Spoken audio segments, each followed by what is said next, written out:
Jake sat in the polished glass office, his hands resting tightly on his lap as he tried to steady his nerves. Outside the window, New York City buzzed with life, but inside the room, everything felt still and heavy.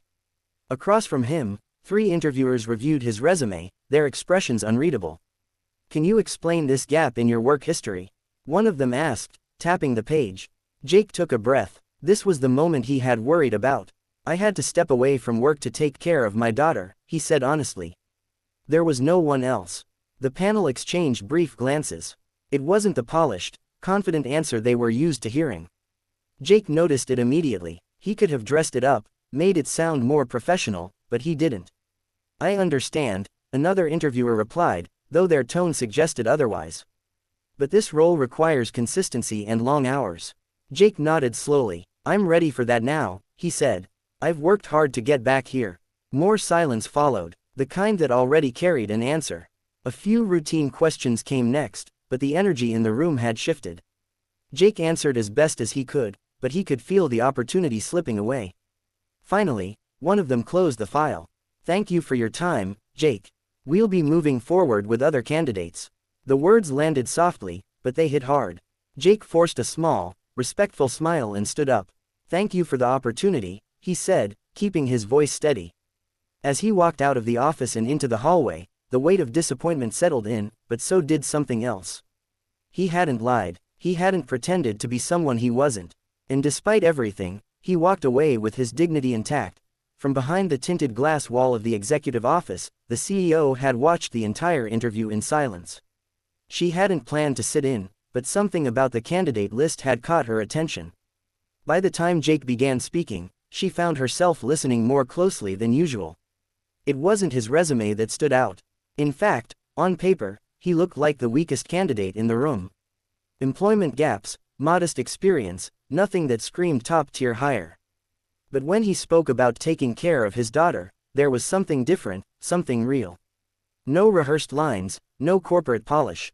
Just honesty. She noticed the panel's reaction immediately. Subtle glances, shifted posture, disinterest. They had already made up their minds. When Jake said, "I had no choice. My daughter needed me," the CEO leaned forward slightly. That wasn't weakness. That was responsibility. Still, the panel moved on, asking routine questions, checking boxes, following process.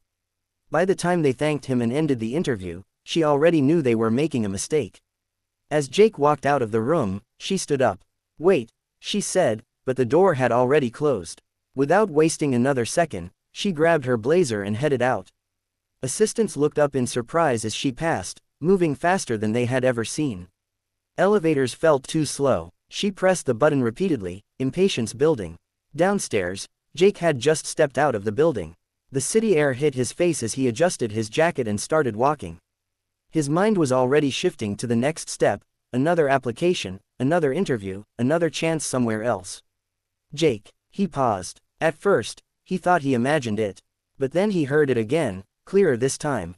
"Jake, wait." He turned around. Running toward him, slightly out of breath but determined, was the CEO herself. For a moment, he just stared, unsure of what was happening.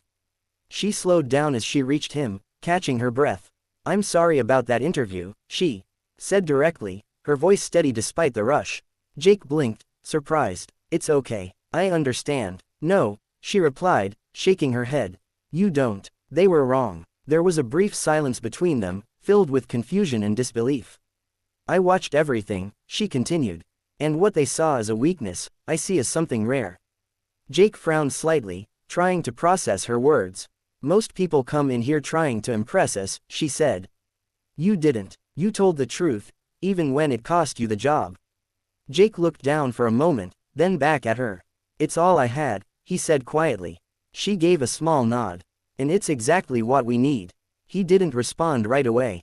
The noise of the city seemed to fade around them as the moment settled in. "I'd like to offer you the position," she said. "Not because of your resume, but because of who you are." Jake let out a slow breath, still unsure if this was real. "You're serious?" "Completely." Another pause. This time, different, lighter. For the first time that day, something shifted inside him, not relief, not excitement, but validation. Sometimes, the world doesn't recognize your worth right away. But when it does, it changes everything.